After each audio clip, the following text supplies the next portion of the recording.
Finishing a book series is so bittersweet. You spend so much time with these characters over 6, 7, 8 books, and then all of a sudden, it's just over. And yeah, there's plenty of other series that you could start.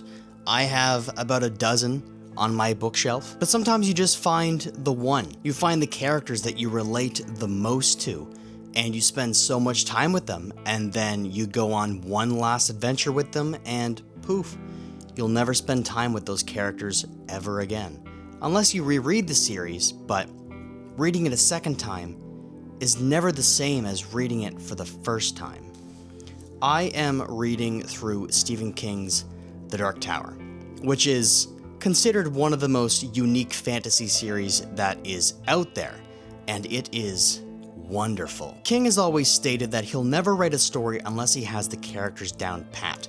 He is a character writer first and a story writer second. So he comes up with his characters, he makes them relatable, he gives them backstories and characterization, and then he puts them through some of the most daunting things that his mind is capable of coming up with, which, as we all know, is pretty daunting. But the characters in this series are so lovable, and sometimes it's difficult to love them, but you find a way to, because you've spent so much time with them. This is the final book that I will ever spend with Roland, Eddie, Susanna, and Oy.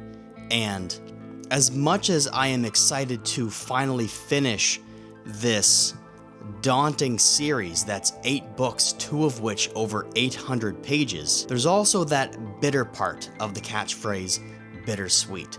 I don't want to say goodbye to these characters. Stephen King is my favorite author, and there are plenty of books from him that I still have yet to read, including big heavy hitters like It and The Stand and even Pet Sematary. And I know that he's a character writer first, and so I know that the characters I'm going to see throughout all of his adventures he's written are going to be wonderful, but there's still never going to be anyone like Roland Deschain, the Last Gunslinger. But the point I'm trying to make is saying goodbye is a bad feeling, and I will always cherish these stories for the rest of my reading career, I guess you could call it. And I really want to reread through these series with the rest of Stephen King's expanded universe that I think covers 25 plus books. But I'll never get to experience this story for the first time again.